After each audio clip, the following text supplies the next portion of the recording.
আরেকটা বিষয় সেটা হচ্ছে তোমরা আরেকটা জিনিস দেখবে যে সি টেটের প্রশ্ন যদি দেখো, সি টেটের প্রশ্নগুলো টিচারকে প্রোনাউন ওখানে মানে সর্বনাম যদি থাকে সবসময় ফিমেল হিসাবে উল্লেখ করে, তাই না?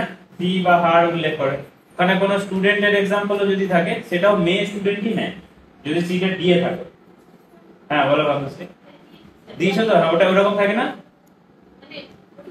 আচ্ছা আচ্ছা, তাহলে যদি এটা কেন করা হচ্ছে, কারণ হচ্ছে আমরা যে বলছি যে ফিমেল এম্পাওয়ারমেন্ট, যে কথাটা বলা হচ্ছে সেই ফিমেল এম্পাওয়ারমেন্টের মেসেজটা দেওয়ার জন্য গভর্নমেন্ট এইটা রেখেছে। এবার সেটা ইংরেজিতে সুযোগ আছে, বাংলার ক্ষেত্রে তো সেরকম আলাদা করে নেই।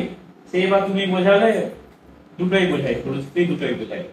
তো এই এম্পাওয়ারমেন্টের জন্য যেহেতু ওখানে ব্যবহার হচ্ছে, এইটাকেই তোমাদের আগের ব্যাচে যে করেছে স্যার প্রহ্লাদ স্যার, ও এই টেকনিকটাকে কাজে লাগিয়েছিল এবং সেই হিসাবে ও যখন ইন্টারভিউ বোর্ডে ঢুকছে তখন মে আই কামিং স্যার বলছে না, আর বলছে মে আই কামিং ম্যাম, তারপর মে আই কামিং স্যার। তাহলে আগে অ্যাড্রেস করছে ফিমেলকে, তারপরে অ্যাড্রেস করছে মেলকে।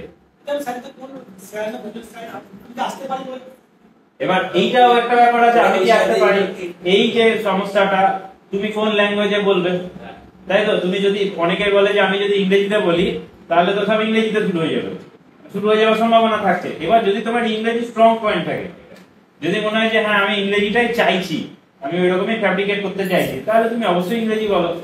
আর যদি তোমার স্ট্রং পয়েন্ট না থাকে, যদি তুমি না চাইছো, ইংরেজি এড়িয়ে যেতে চাইছো, তাহলে এড়িয়ে যাওয়া বলে বুঝবে, একদম এড়িয়ে যাবে। হ্যাঁ স্যার, আমি যে বললেন স্যার অথবা ম্যাম, আমি শুধু বললাম আমি কি আসতে পারি, হ্যাঁ সেটাও হবে। তাহলে এই একদম আমরা তাহলে এইখান থেকে একটা অ্যাপ্রোচ পাচ্ছি যে আমরা ডিসক্রিমিনেশনের জায়গায় যেতে চাইছি না, আমরা একটা মধ্যপন্থা অবলম্বন করতে চাইছি, তাই তো? তাহলে এই যে আমরা যে সিদ্ধান্তটাই পাচ্ছি আর কি, মধ্যপন্থা, এই মধ্যপন্থা সিদ্ধান্তটাতেই আমাদেরকে ঠিক থাকতে হবে। কিরকম ব্যাপার, ওখানটায় বেশ কিছু মানে এই ধরনের কোশ্চেন রাখবে যে কোশ্চেন গুলোতে তোমার মানসিকতা বুঝতে চাইছে, যে তোমার মানসিকতা বলতে তোমার মধ্যে যদি তুমি ছেলে হও তাহলে কি পুরুষতান্ত্রিক ভাব তোমার মধ্যে আছে, যদি তুমি মেয়ে হও তাহলে বর্তমানে ইকোনমিক্যাল যে ফেমিনিজম, যেটা ফেমিনিস্ট বললে আমরা যে শব্দটা ব্যবহার করি, হ্যাঁ সেই রকম ফেমিনিজম কি তোমার মধ্যে আছে, এইটা ওরা বোঝার চেষ্টা করে। এবং সেই এবার এই অবশ্যই তুমি প্রশ্ন কিভাবে ট্যাকেল করবে তার উপরে নির্ভর করছে। তো আমি এই ক্ষেত্রে আরেকটা মানে সমাধান বলছি, সেটা হচ্ছে যে তুমি নিজে নিউট্রাল হয়ে যাও। দু রকম পদ্ধতি হয়, একটা আমি মানে হাতির যেমন খাবার দাম দেখানোর এক যেমন থাকে না, ওরকম আমি মানুষটা একরকম কিন্তু দেখাচ্ছি অন্যরকম, এরকম হয় তো? মানুষ এরকম থাকে, এটাই পার্সোনা, আলাদা করে যে মুখোশটা পরে থাকি সেটাই তো পার্সোনা। এবার আমি যদি যেমন ভেতরে সেটাই বাইরে যদি থাকি, বাচ্চাদের যেমন থাকে, সেজন্য বাচ্চারা রাগও বেশি দেখায়, দুঃখ বেশি প্রকাশ করে, কারণ ওদের আগল থাকে না, এতগুলো পার্সোনা থাকে না ওদের, ওটা অ্যাজ ইট ইজ থাকে। তো সেইটা সেরকমটা যদি হয়, তুমি যেরকমটা ভেতরে সেটাই তোমার বাইরে প্রকাশ হবে। তাহলে তোমাকে এক্সট্রা কোনো ধরনের পার্সোনালিটি আলাদা করে বহন করতে হচ্ছে না। যেমন আমরা যখন মানে সুন্দর সাজ পোশাক করে নেমন্তন্ন বাড়িতে যাই, সেখানে খাই, মানে অ্যারিস্টোক্রেসি থাকে, সফিস্টিকেশন থাকে, অনেক কিছু ব্যাপার থাকে, কিন্তু তার তুলনায় বাড়িতে হালকা পাতলা পোশাক পরে যখন খাই একটা আলাদা মজা থাকে না, রিল্যাক্স যে ব্যাপারটা ফিল হয়, কারণ ওখানে তোমাকে এক্সট্রা অ্যাটায়ার বহন করে চলতে হচ্ছে না। তাহলে ওরকম যেমন অ্যাটায়ার বহন করে চলা একটা চাপের বিষয়, সেরকম আলাদা পার্সোনালিটি বহন করে চলাও একটা চাপের বিষয়। এবং একটা তুমি আলাদা পার্সোনালিটি বহন করে চলছো, তারপরে ওরা যে কোয়েশ্চেনটা করছে সেই কোয়েশ্চেনটা তুমি বোঝার চেষ্টা করছো, তোমার ব্রেন বোঝার চেষ্টা করছে যে ওরা কি চাইছে, দিয়ে তারপর সেই অনুযায়ী তুমি সাজিয়ে গুছিয়ে উত্তর দেবে। তাহলে সেই গ্রামার ট্রান্সলেশন মেথডের মতন ভুল পথে অনেক কিছু হচ্ছে, তাই না? ডিটেক্ট হচ্ছে না। তো সেই জায়গায় একটা ওইটাই যদি তুমি নিজেই ভেতর থেকে পিওর হয়ে যাও, তোমার নিজের যদি ডিসক্রিমিনেশন না থাকে, তাহলে সেটা প্রকাশও পাবে না কোনোভাবে। তোমাকে আলাদা করে কি উত্তর ভাববে না ভাববে সেটাও ভাবতে হবে না। তাহলে যে ওই জাতি ধর্ম বর্ণ লিঙ্গ যেটা বলে সেইটার উপরে আমাদেরকে যেতে হবে, মানে এক কথায় আমাদেরকে অভ্যস্ত হতে হবে, ওই পিওর মানুষ হতে হবে। ব্যাপারটা বুঝতে পারছো?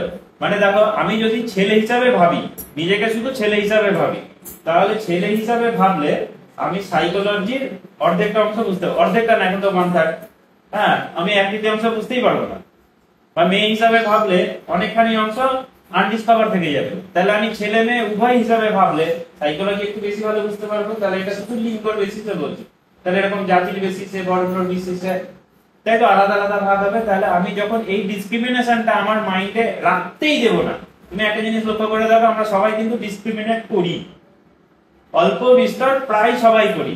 এই ডিসক্রিমিনেশনটা তুমি নিজে যত কমাতে পারবে, তোমার ব্রেন তত টপ ভিউতে যাবে।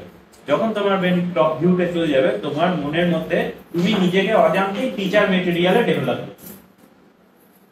আমরা শিক্ষককে শিক্ষক হিসেবেই জানি, সেই শিক্ষক কোন জাতির, কোন ধর্মের, কোন বর্ণ, কোন লিঙ্গ, আমরা তো এগুলো দেখি না। যে সমস্ত শিক্ষক আমাদের মনে জায়গা রেখেছে, তাই না? তাহলে এইটাও আমাকে এই কোয়ালিটিটাই ডেভেলপ করতে হবে। তো সেইটা যদি তোমরা ডেভেলপ করে নিতে পারো, এই জাতীয় যে কোশ্চেন গুলো আছে, এই ধরনের সিচুয়েশন তৈরি করে যে কোশ্চেন গুলো আছে, সেই কোশ্চেন গুলো খুব সহজেই কাউন্টার করতে পারবে। আর এটার সঙ্গে সঙ্গে অবশ্যই একটা রাজনৈতিক দলের কথাও বলে দিচ্ছি। কোন রাজনৈতিক দলের বিরুদ্ধে তোমার মনের মধ্যে যদি বিদ্বেষ থাকে, সেই বিদ্বেষটা প্রকাশ পেয়ে যাবে। প্রকাশ পেয়ে যাবে, তোমার কথায় প্রকাশ পাবে সবসময় না, তোমার আচরণেও প্রকাশ পাবে। এবং সেই ক্ষেত্রে বেশিরভাগ ক্ষেত্রে তোমরা যদি টিভি দেখো আর কি, তাহলে টিভিতে বিদ্বেষ ছড়ানো হয়, বিশেষ করে নিউজ চ্যানেলগুলোতে। এবার নিউজ চ্যানেলগুলোতে বিদ্বেষ ছড়ানো হয়, তাহলে যে কোনো নিউজ চ্যানেল যদি দেখো, তাহলে কোনো একটা দলের বিরুদ্ধে বিদ্বেষের জন্য তোমার ব্রেন ওই রকম ভাবেই অভ্যস্ত হয়ে যাবে। তো সেই জন্য যা কিছু বিদ্বেষ ছড়াতে পারে সেইগুলো থেকে আমরা দূরে থাকবো। কারণ মনে রাখবো, যে 5টা মিনিট 10টা মিনিট আমি ওইখানে পাবো, ইন্টারভিউ বোর্ডের সামনে পাবো, সেটা সারা জীবনে আর পাবো না কিন্তু। তাহলে সেইটা যাতে প্রত্যেকটা মিনিট কাউন্ট হবে, প্রত্যেকটা মিনিট আমার ভবিষ্যৎ জীবন তৈরি করবে, তার জন্য যা যা করা দরকার আগামী যতদিন পাবো আমরা সেটুকুই করবো। ডিসক্রিমিনেশন ক্রিয়েট করে, প্রচার করে, এই ধরনের সমস্ত মিডিয়া থেকে আমরা দূরে থাকবো। এই ধরনের কোনো ধরনের ভাব ধারণা আমার মনের মধ্যে যেন প্রবেশও না করে। আমি ফিডই করাবো না আমার ব্রেনকে কিছু ডিসক্রিমিনেট করতে পারে এরকম। বুঝতে পেরেছো? তাহলে এইরকম ভাবে কিন্তু প্রিপেয়ার হতে হবে। যে প্রিপারেশনের কথা বলছি, মানে এমনি বইপত্র তো প্রচুর আছে, কিন্তু এই প্রিপারেশনটা আরো বেশি দরকার। আগের দিন তোমাদেরকে বলছিলাম যে ম্যানিফেস্টেশনের কথা, নিজেকে একদম পিওর টিচার হিসেবে ভাবা শুরু করো, আর এইরকম ডিসক্রিমিনেশন যা কিছু হচ্ছে সেগুলো থেকে দূরে থাকার চেষ্টা করো। ঠিক আছে? আর একটা তোমাদের কোনো কিছু জানার থাকলে বলো।